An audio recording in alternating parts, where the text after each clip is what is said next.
பாலா இந்த அளவுக்கு இன்டெலெக்சுவலாக இருக்கிறதுக்கு திராவிடம் தான் காரணம்னு எடுத்துக்கலாமா? நானே ஒரு திராவிட அடிமை தான். இது தமிழினம், இது தமிழினத்தினுடைய ரத்தம். இது இயல்பாகவே அறிவு சார்ந்த விஷயங்களை தேடி பயணிக்கும். திராவிட கூட்டத்தால் இவர்களால் வீழ்ந்தவர்கள் தமிழர்கள். என்ன அது திராவிடம் தெரியாது. அன்னைக்கு அது விஜயநகரத்தின் பேர்ல இருந்துச்சு, இன்னைக்கு திராவிடத்தின் பேர்ல இருக்கு, அவ்வளவுதான். எடப்பாடி காலில் விழுந்தது ஊடகங்களுக்கு முன்னே தெரியுது. நீங்க ஓடி போய் விழுந்தது ஊடகங்களுக்கு தெரியல. இதான் நான் சொல்றேன். லைன்ஸ் மீடியா தமிழ் உறவுகளுக்கு வணக்கம். இன்றைய அரசியல் களம் நிகழ்ச்சிக்கு தங்களை அன்போடு வரவேற்கிறோம். நான் வணக்கம். வணக்கம் சின்ன. ஒரு 2 நாளாக வள்ளுவர் கோட்டத்தில் உதயநிதியோட தலைமையில் தான் கருப்பு சிவப்பு வயது 75, அதுக்கப்புறம் அறிவு திருவிழா அப்படின்னு ஒரு கலந்துரையாடல் கூட்டம், ஒரு சின்ன பொதுக்கூட்டம் நடத்தி இளைஞர்களுக்கான ஒரு நற்செய்தி சொல்ற ஒரு கூட்டமா உதயநிதியோட தலைமையில் அது நடத்தியிருக்காங்க. நற்செய்திக்குள்ள போயிட்டீங்களா? அந்த உதயநிதி தலைமையில் நடந்த இந்த கூட்டத்தை உங்களுடைய பார்வையில் எப்படி பார்க்குறீங்க? அவர் பொதுவாக ஒரு சில கட்சிகளை விமர்சிக்கார், நீங்கள் எப்படி பார்க்குறீங்க? அதாவது உதயநிதியை பில்டப் பண்ணுறதுக்காக ஒரு நிகழ்ச்சி நடத்துகிறாங்க. அந்த நிகழ்ச்சியை வேறு வழக்கமான அரசியல் கட்சி அந்த மாதிரியான ஒரு இது இல்லாமல் ஒரு இன்டெலெக்சுவல்கள் எல்லாம் உதயநிதியை கொண்டாடுவது போல் ஒரு தோற்றத்தை உருவாக்கணும். நம்ம ஆள்கள் திமுக அதிமுகவுக்கு ரெண்டுக்கும் ஒரு வித்தியாசம் இருக்குது. பார்த்திங்கன்னா திமுகலேருந்து தான் அதிமுக உதயமாகுது. ஆனால் அதிமுகவில் இருக்கிற எம்ஜிஆர் அதிமுக உருவாக்கின எம்ஜிஆர் அங்கே பெரிய அறிவு சார்ந்த இது கிடையாது. ஆனால் திராவிட இயக்கம், திராவிட கழகத்திலேருந்து உருவான திமுக அது ஒரு அறிவு தளத்தில் இயங்கி கருத்தியல் சார்ந்த விஷயங்களை பேசி புத்தக வாசிப்பு, படிப்பு. நம்ம திமுகவை இவங்கள திராவிடத்தை என்ன குறை சொன்னாலுமே கூட அவர்களுக்கு இந்த தளம் அதில் அவங்க வாசிப்பு தளத்துலையா புத்தகம் அதோ அறிவு சார்ந்த விஷயங்களில் கருத்தியல் சார்ந்த விஷயங்களை செயல்படுத்துறது, ஒரு விஷயத்தை செய்கிறதுக்கு முன்னாடி அதுக்கான நியாயத்தை உருவாக்குறது, இது எல்லாத்துலேயுமே திமுக அடிச்சிக்க முடியாது. அந்த மாதிரி அவர்கள் அவர்களுடைய பாரம்பரியம் அப்படி தான் வருது. நாமளுமே கூட அதை வெளிப்படையாகவே சொல்கிறோம். தமிழினம் இந்த மாதிரியான விஷயங்களில் கூடுதல் கவனம் செலுத்த வேண்டும். குறிப்பாக தமிழ் தேசிய அரசியல் கட்சிகள் அல்லது தமிழ் தேசிய இயக்கங்கள்லாம் இந்த விஷயத்தில், அறிவு சார்ந்த விஷயத்தில், புத்தக வாசிப்பு இல்லைனா கருத்தியல் சார்ந்த விஷயத்தில் ரொம்ப பலகீனமாக இருக்காங்க அப்படிங்கிறத நம்ம ஒத்துக்கிட்டாங்க. அது பற்றின பெரிய உரையாடல்கள் இல்லை. நம்மளுடைய எழுத்தாளர்களை கொண்டாடுறதில்ல, நமக்கு சார்ந்த கருத்தியல் சார்ந்து பேசுகிறவங்களை கவனிக்கிறதில்ல, நிறைய புத்தகங்களை அறிமுகப்படுத்தலை, புத்தகங்களை அடுத்த தலைமுறையினரை வாசிக்க வைக்கிறதில்ல, வெறும் பேச்சுகளை கேட்குறது மட்டுமே செயல்பாடு கிடையாது. தேடி தேடி புத்தகங்களை வாசிக்கிறது அவசியமானது. அப்போ அதுக்கேற்ற மாதிரியான தலைமுறைகளை உருவாக்க வேண்டியது அவசியம். மிக மிக முக்கியமானது கருத்தியல் யுத்தம் அப்படிங்கிறது ரொம்ப அவசியமானது. அதை புரிஞ்சுக்கிடுறது, அதை எப்படி உள்வாங்கணும் அப்படிங்கிறதெல்லாம் அடுத்த தலைமுறைக்கு தெரிய வேண்டியது அவசியம். ஏன்னா அதுதான் உங்கள் வாழ்க்கையே தீர்மானிக்க போகிறது. அதுதான் உங்களுக்கு எதிரான வேலைகளை செய்யக்கூடியது. உங்களை போட்டு தள்ள போகிறாங்க அப்படின்னா அந்த போட்டு தள்ளுறதுக்கு முன்னாடி உங்களை போட்டு தள்ளுறது சரிதான் அப்படிங்கிற ஒரு நியாயத்தை உருவாக்குறாங்க. இது உதாரணமாக பார்த்திங்கன்னா நம்ம ஈராக் அதிபர் சதாம் ஹுசேனை கொல்றதுன்னு முடிவு பண்ணிட்டாங்க. அப்போ உலக நாடுகள்கிட்ட, உலகம் முழுக்க இருக்க மக்கள்கிட்ட அதுக்கான ஆதரவை திரட்டணும், நியாயப்படுத்தணும். இந்த கொலை நியாயமானது, ஆமாம் சதாம் ஹுசேன் கொல்லப்படுவதற்கானவர் தான், அது அவரை கொலை செஞ்சால் அது சரியானது தான், தர்மம் அப்படிங்கிற நியாயத்தை உருவாக்கணும். அப்போ நியாயத்தை உருவாக்கணும்னா ஒரு மிகப்பெரிய பயங்கரமான ஒரு விஷயத்தை ப்ரொமோஷன் பண்ணணும். அதுதான் ரசாயன ஆயுதம் இருக்குது, அவர் போட்டார்னா உலகமே சுக்காக முடிஞ்சு போயிடும், அவ்வளோதான் அப்படிங்கிற தோற்றத்தை அமெரிக்க உளவாளிகள் இவங்கெல்லாம் அந்த கருத்தியல் சார்ந்த ஆட்கள்லாம் இறக்குறாங்க. பார்த்தீங்கன்னா ஆனால் அது உண்மையாக பொய்யான்னு தெரியாது. அது தெரியாது, அதெல்லாம் அவசியம் இல்லை. மீடியா ஃபுல்லாக அவங்க கண்ட்ரோலில் இருக்குது. மீடியாவில் ஃபுல்லாக அவங்களுடைய ஆட்கள் எழுதுறாங்க, ரைட்டப் எழுதுறாங்க. எங்களை மாதிரி கார்ட்டூன்கள் வரைவாங்க. ரசாயன ஆயுதத்தோடவே எந்நேரமும் சதாம் ஹுசேன் முதுகில் கட்டிக்கிட்டே பறந்து வர்ற மாதிரி நாங்களாம் கார்ட்டூன் வரைவோம். இப்படி கார்ட்டூனிஸ்டுகள் அப்படி தான் வரைவாங்க. அப்போ உலகம் முழுக்க அந்த மீடியாவுடைய வார் சதாம் ஹுசேனுக்கு எதிராக திருப்பப்படும். நீங்கள் படிப்பீங்க, படங்கள் பார்ப்பீங்க, கார்ட்டூன்கள் பார்ப்பீங்க, ஐயோ சதாம் ஹுசேன் முதல் வேலையை சதாம் ஹுசேனை போட்டு தள்ளணும் அப்படிங்கிற நியாயத்தை நீங்கள் உள்வாங்க ஆரம்பிச்சிருக்கீங்க. அப்போ அதுக்கேற்றாப்புல போய் அமெரிக்கா போரை தொடுக்குறாங்க. சதாம் ஹுசேனை பிடிச்சி அந்த ஆள் பாவம் புல்லு பூச்சி மாதிரி இங்கே பதுங்கி கிடந்தார், தூக்கி கொண்டு இழுத்து தொங்க விட்டாங்க. முடிஞ்சு போச்சா? தொங்க விட்டீங்களாடா, சதாம் ஹுசேன் வச்சிருந்த அந்த ரசாயன ஆயுதங்கன்னு கேட்டால் வடிவேல் மாதிரி இப்படி பாக்கெட்டில் எடுத்து காட்டுவாங்க. அப்போது ஒருத்தனை கொல்றதுக்கு முன்னாடி அதுக்கான நியாயத்தை உருவாக்குறது, இதுதான் மிக எளிமையாக ஒரு கருத்தியல் யுத்தம் எவ்வளோ பவர்ஃபுல்லானது அப்படிங்கிறத புரியறதுக்காக நான் சொல்கிற உதாரணம். அப்போ இதை மாதிரி தான் இங்கே இருக்கிற நம்ம வந்து சங்கிகளுடைய ஆரிய மீடியாக்கள் இருக்குல்ல, அவர்களுடைய இதுவும் பார்த்தீங்கன்னா இதே விஷயந்தான், இதே மாதிரி தான், சேம் ஒரே பேட்டர்ன் தான், கருத்தியல் தான். அவங்க எங்கேயுமே ரோட்டில் இறங்கி சண்டை போட்டது கிடையாது, போராடுறது கிடையாது, எதுக்குமே இடஒதுக்கீடு வேணுமா எதுக்குமே போராட மாட்டாங்க. அவன் letter to the editor Hindu அப்படின்னு ஒரு லெட்டர் எழுதுவான். அந்த லெட்டரை வந்து அவன் பப்ளிஷ் பண்ணுவான். பப்ளிஷ் பண்ணதை கொண்டு போய் செக்ரட்டரியேட்டுக்கு போகும். என்ன ஓய் இப்படி வந்து லெட்டர் நம்ம இந்துவில் வந்து இப்படி ஒரு திட்டிருக்காளே அப்படின்பான். உடனே தலைமைச் செயலகத்துலேருந்து உடனே வந்து மயிலாப்பூரில் எங்கே தண்ணி தேங்கியிருக்கு எங்கே அடைச்சிருக்குன்னு வந்து க்ளீன் பண்ணிட்டு போயிடும். நம்ம என்ன பண்ணுவோம், நம்ம வந்து ரோட்டில் இறங்கி போராட்டம், எங்கள் பகுதியில் இது வரல, சுத்தம் பண்ணல, மாநாடுச்சு, நடவடிக்கை எடுக்கலன்னுவான். அது கிடந்து மீடியாவுக்கு வந்து விடிஞ்சு கிழிஞ்சு போகும். இதுதான் வந்து ரூட்டு. சரி, அப்போ ஒரு மீடியா வார் அப்படிங்கிறது எவ்வளோ பவர்ஃபுல்லானது அப்படிங்கிறத புரிஞ்சுக்கணும். அதை புரிஞ்சுக்கிட்டவங்க சொல்லும்போது அதை கேட்க செய்யணும். இதை தமிழினத்தில் இந்த பலகீனம் இருக்குது. திராவிட கூட்டத்திடம் அந்த பலம் வந்து பெரிய அளவில் இருக்குது. அதை தான் இப்போ வந்து உதயநிதியை பில்டப் கொடுக்கறதுக்காக இந்த நிகழ்ச்சிகள்லாம் நடத்துகிறாங்க. அதில் பார்த்தீங்கன்னா அந்த புத்தக திருவிழா, அந்த அறிவு திருவிழா அப்படின்னா அதுக்கு பேட்டர்ன், அந்த பேர்கள்லாம் கவனிச்சு பாருங்களேன், அதெல்லாம் அப்படி சிறப்பாக இருக்கும். இப்போ நம்ம இந்த நிகழ்ச்சியில் பார்த்துட்டு அண்ணன் நம்ம ஜென்ராம்னு பத்திரிகையாளர், மூத்த பத்திரிகையாளர், எழுத்தாளர் அப்படின்னு இருக்கிறவர் நண்பர் தான். ஆனால் அவர் அப்படியே பார்த்துட்டு உதயநிதியோட பேச்சை கேட்டு அப்படியே நெக்குருகி போய் தோழர் உதயநிதி அப்படின்னு அப்படி ஒரு ஸ்டேட்டஸ் போட்டிருக்காரு. அப்படி வந்து அதாவது அவருக்கு மிகவும் பிடித்த வார்த்தையாம் தோழர். அந்த தோழருங்கிற வார்த்தையே உதயநிதிக்கு கொடுக்குறார். இப்படி தான் வந்து பிராண்டை உருவாக்குறது. உதயநிதி மிகச்சிறந்த அறிவாளி, அவர் வந்து அடுத்த தலைமுறையே வந்து திராவிட இயக்கத்தை கட்டி காக்கிறதுக்கான அந்த பலம் பொருந்தியவர் அப்படிங்கிற தோற்றத்தை எல்லாம் உருவாக்குறது. ஒரு ஜென்ராம்குள்ளது சாம்பிள், அதுக்கப்புறம் நிறைய அண்டாக்கள் கொஞ்சமாக உருவாக்குறது. ஆமாம், இப்படி உருவாக்கி அவர்கள் வந்து அதை பண்ணுவாங்க. இப்போ உதயநிதியுடைய அந்த பேச்சு அது வந்து பார்த்தீங்கன்னா இதில் ஒரு சந்தேகம், நீங்கள் சொல்கிற மாதிரி திராவிட இயக்கங்களில் நிறைய தமிழர்கள் அதிகமாக பெரும்பாலான இருக்கிறாங்க. ஆனால் அதே தமிழர்கள் வந்து ஏன் அந்த திராவிடம் தமிழ் ரெண்டு இருக்கும்போது ஆனால் திராவிட சித்தாந்தத்தை அவங்க அதிகமாக ஏற்றுக்கிறாங்க? இல்லை, திராவிட சித்தாந்தம் உங்களுக்கு அதை நம்ம ஒரு 1000 ஆண்டுகளா 800 ஆண்டுகளா அடிமையாக இருக்கும். சரியா, இங்கே இருக்கிற இந்த வர்ணாசிரம கோட்பாடு, தொழில் வழி குலங்களுக்கு இடையிலான ஏற்றத்தாழ்வுகள், இது எல்லாமே இந்த கூட்டம் வந்த பிறகு செஞ்சது. இப்போ உங்களுக்கு இல்லை மூளையில் ஏற்கனவே ஒரு இது வைரஸ் கிருமி போயிடுச்சு, அது வந்து மூளையில் அது கிருமிங்கிறதே நமக்கு தெரில இருக்குது, அதை நீக்க வேண்டிய காலம் இது இருக்கும்ல. இன்றைக்கி தான் வந்து 2009க்கு அப்புறம் தான் வந்து நானே ஒரு திராவிட அடிமை தான், திராவிட வைரஸ் கிருமியால் பாதிக்கப்பட்டவன் தான். 2009க்கு அப்புறம் தான் வந்து மாற்று புத்தகங்கள்லாம் தேடி தமிழ் தேசிய ஆட்கள் எழுதின புத்தகங்கள்லாம் வாசிக்க ஆரம்பிக்கும் போது அடா களவாணி புயல்களா நீங்களாடா இப்படிங்கிற விஷயங்கள் தெரிய ஆரம்பிக்கும் போது தான் நம்ம வந்து அதுக்கு எதிரான நிலைப்பாடு எடுக்கிறோம். இப்போ எனக்கு கிடைச்ச வாய்ப்பு, நான் தேடி படித்த விஷயங்கள் வந்து மற்ற எல்லாருக்கும் தெரியணும்ல, அவங்களும் தேடி படிக்கணும். பாலா இந்த அளவுக்கு இன்டெலெக்சுவலாக இருக்கிறதுக்கு திராவிடம் தான் காரணம்னு எடுத்துக்கலாமா? இல்லை, திராவிடம் இன்டெலெக்சுவல்னா இது தமிழினம், இது தமிழினத்தினுடைய ரத்தம், இது இயல்பாகவே வந்து அறிவு சார்ந்த விஷயங்களை தேடி பயணிக்கும், அது முற்போக்கான விஷயங்களை உள்வாங்கும். அந்த காலகட்டத்தில் இவர்கள் வந்தார்கள், இவர்கள் அதை இது பண்ணாங்க. அன்னைக்கு இவங்க கூட இருந்தவங்கலாம் தமிழர்கள் தான். ராமசாமியார் பேரை விடுன்னு சொன்ன சாதிக்கு பின்னாடி, பேருக்கு முன்னாடி சாதியை விடுன்னு சொன்னால் எந்த ஆந்திராக்கார ரெட்டி செட்டி எவன் கேட்டான்? தமிழன் தானே கேட்டான். ஓ இது சரி அப்படின்ட்டு. ஏன்னா இங்கே வந்து எங்கள் பாட்டி வந்து சாதி இரண்டொழிய வேறு இல்லை சாற்றுங்கால்னு ஏற்கனவே இருக்குங்க. யாரையும் வந்து இதை வச்சு இழிவுபடுத்தக்கூடாதுன்னு ஏற்கனவே எங்களுக்கு முப்பாட்டன் சொல்லிட்டு போயிருக்கான். இப்படி நீ வந்து சொல்ல வேண்டியது எங்களுடைய இலக்கியங்கள், சங்க இலக்கியங்கள்லையும் தொல்காப்பியங்கள்லையும் வந்து நீங்கள் காப்பி அடித்தது தான் நீங்கள் வந்து சொல்கிறீங்க.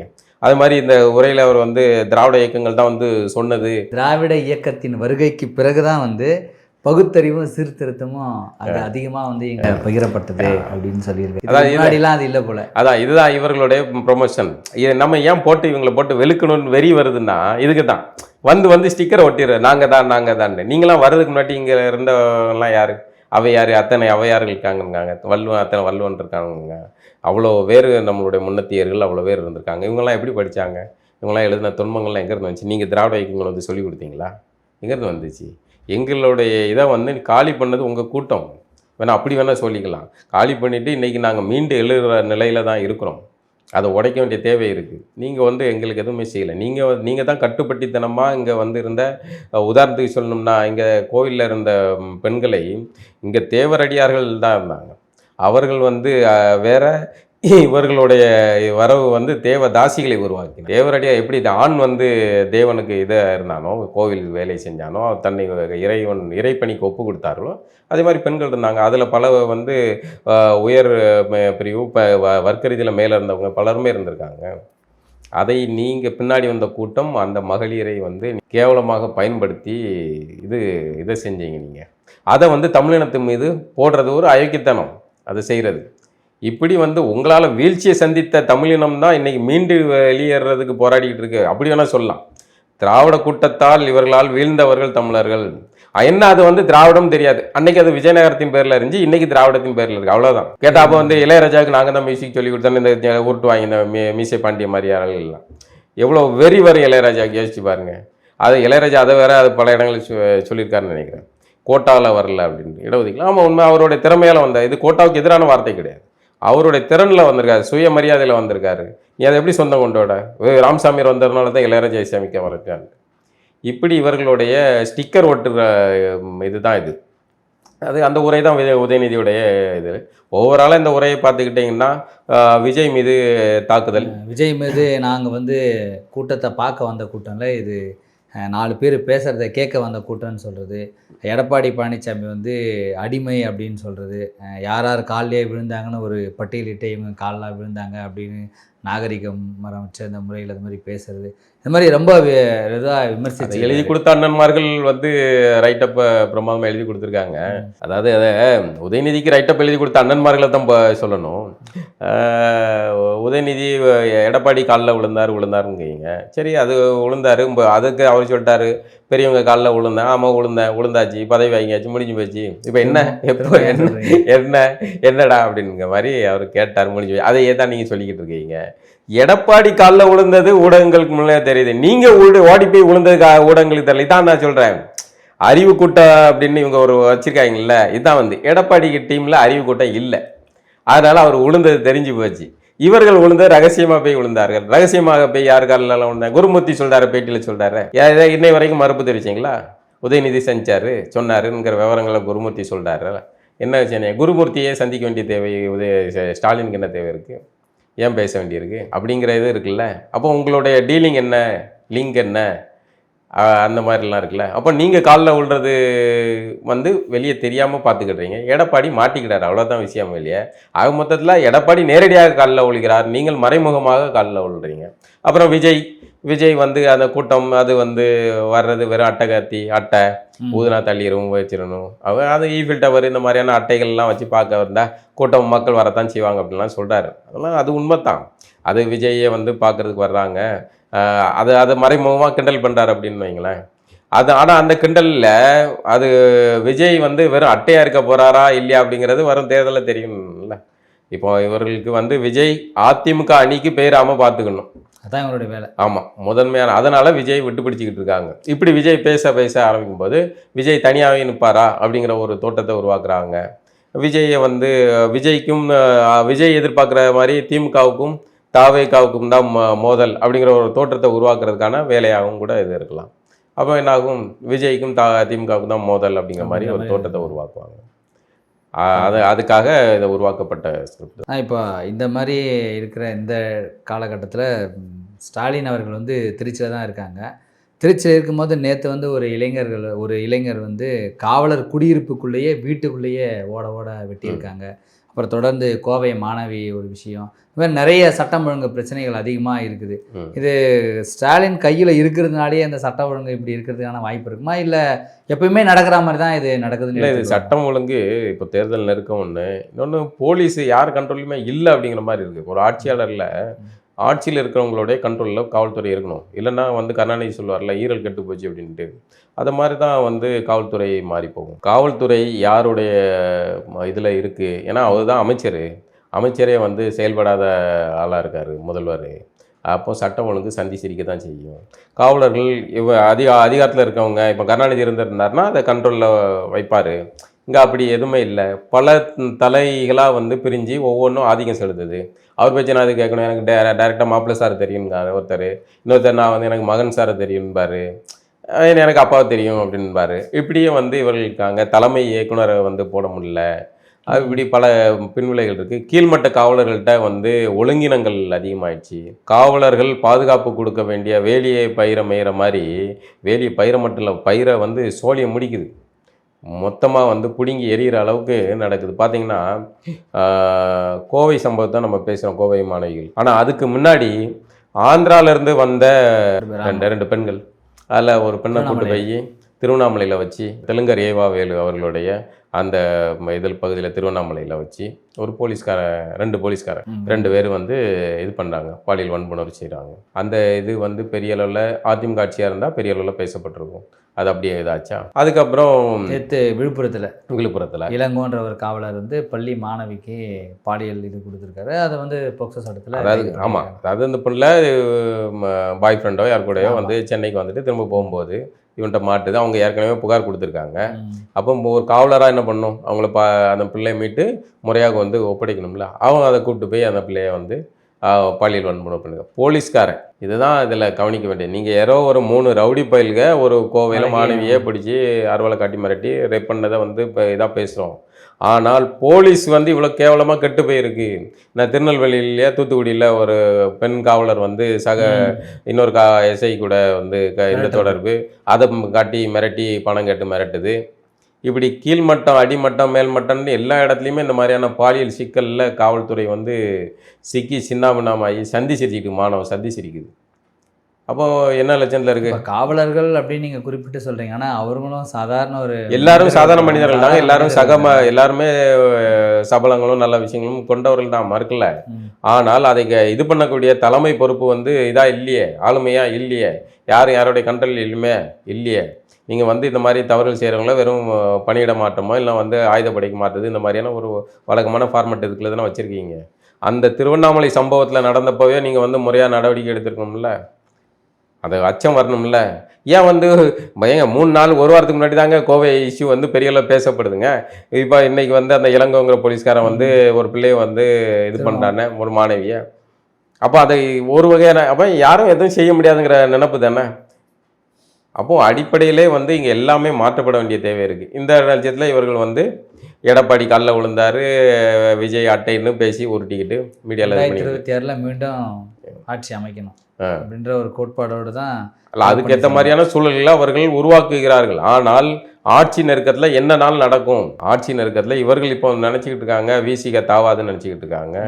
விசிக ஆட்சி நெருக்கத்தில் விசிக கம்யூனிஸ்டுகள் காங்கிரஸ்னு மொத்த பேரும் அணி மாறுறதுக்கான வாய்ப்புகள் இருக்குது. விஜய் தலைமையில் ஒரு அணி உருவாகலாம், இல்லை அதிமுக அணிக்கு மாறலாம். இப்போ ஆட்சியில் இருக்கிறனால எதுக்கு பகிச்சிக்கணும்னு திரும்ப தினசரி குட் மார்னிங் சொல்கிற மாதிரி நாங்கள் திமுக கூட்டணியில் தான் இருக்கிறோம் ஒருத்தர் சொல்லிக்கிட்டே இருக்காரு. அதிகமாக இப்படி விசுவாசம் காட்டிக்கிட்டே இருக்காருன்னா என்னைக்காவது ஒரு நாள் அவர் வந்து கூட்டணி தாவ போகிறாருன்னு அர்த்தம். அதான் வரலாறு. இப்படி சட்டம் ஒழுங்கு ஒரு பக்கம் சந்திச்சிருக்குது. திருச்சி நேரு ரெட்டி அவர்கள் வந்து இந்த வேலை இதில் வந்து செஞ்ச மோசடி ஆமாம், அது ஒரு இப்போ இது ஓடிக்கிட்டு இருக்கு. பார்த்தீங்கன்னா இப்போ நேற்று நான் திருப்பதி பெருமாளுக்கு வந்து 40 லட்சம் டொனேஷன் 44 லட்சம் டொனேஷன் கொடுத்துருக்காப்புல. இப்போ என்ன இதில் இது வருது? என்ன அதை பார்த்தோன்னே உங்களுக்கு என்ன தோணுது? சாமிக்கு டொனேஷன் பண்ணுற சாமி டொனேஷன் இல்லை, பகவானே நான் கொஞ்சம் ஆட்டையை போட்டேன், கொஞ்சம் ஈடிலாம் வருது, கொஞ்சம் பார்த்து ஏதாவது சமாளித்து ஈடியை கொஞ்சம் குறுக்க புகுந்து கொஞ்சம் ஸ்டாப் பண்ணி வை அப்படின்னு பகவானுக்கு கமிஷன் கொடுக்காரா அப்படின்னு தானே பொதுமக்கள்கிட்ட வந்து எண்ணம் வரும், சந்தேகம் வரும்ல. அப்போ இப்படி வந்து அங்கே அவ்வளோ பணம் கொடுக்குறதுல தவறு கிடையாது. ஆனால் அந்த இவ்வளோ பணம் எப்படி வந்து டொனேஷன் கொடுக்கறதுக்கு பணம் எங்கேருந்து வருது அப்படிங்கிறது. அதுவும் இந்த சமயத்தில் ஈடி விஷயம் வெளியே வருது, மோசடி வெளியே வருது. அதுவும் வந்து சாதாரண 1 கோடி 2 கோடிலாம் இல்லை, ஒரு ஆள்கிட்ட 25 லட்சம்காங்க, 250 கணக்கு. இல்லை நாங்கள் 250 இல்லை 150 தான் அப்படின்னு அதை ஜாஜா பண்ணுற கூட்டம் ஒரு பக்கம்.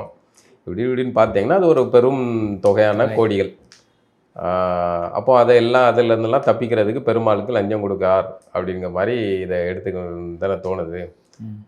இதே மாதிரி இவ்வளோ பணம் வந்து இங்கே ஏதாவது முருகன் கோயிலுக்கு நம்ம ஒரு தமிழ்நாட்டில் இருக்க கோயில்களுக்கு ஏதாவது கொடுத்துருக்காங்களா? பார்த்துருக்கீங்க? இல்லை எதுவும் வரல. அது ஒரு கொடுத்துருப்பாங்களா என்னன்னு தெரியல. ஏன்னா இங்கே லோக்கல்லையும் கொஞ்சம் இது கொடுக்கணும்ல, லஞ்சம் கொடுக்கணும்ல, அதனால் தெரில. இப்போதைக்கு புகைப்படம் வந்து ஆந்திராவிலேருந்து பெருமாள்கிட்டருந்து வந்திருக்கு. அதை இங்கேயும் லோக்கலில் கொடுக்க வேண்டியிருக்குமா என்னென்னு பார்ப்போம். ஒரு வேளை டெல்லி மட்டுமே கொடுக்குறதா, ஆந்திரா லோக்கல்லலாம் பார்க்கணும்ல. ஏன்னா அவர் பாய் இல்லை. ஆமாம், சந்திரபாபு நாயுடு வேற கூட்டு போகணும் இப்படின்னு பார்ட்டியில் கலந்துக்கணும். இது நம்ம அவர் பாய் தான், பார்த்து பண்ணுங்க, ஈடியை கொஞ்சம் ஸ்டாப் பண்ணுங்க, கரெக்டாக அப்படியே முடிஞ்சு வச்சாங்க. டாஸ்மாக் ஊழல் என்னங்க ஆச்சு? அவ்வளோதான். 1000 கோடினாங்க, என்னாச்சு?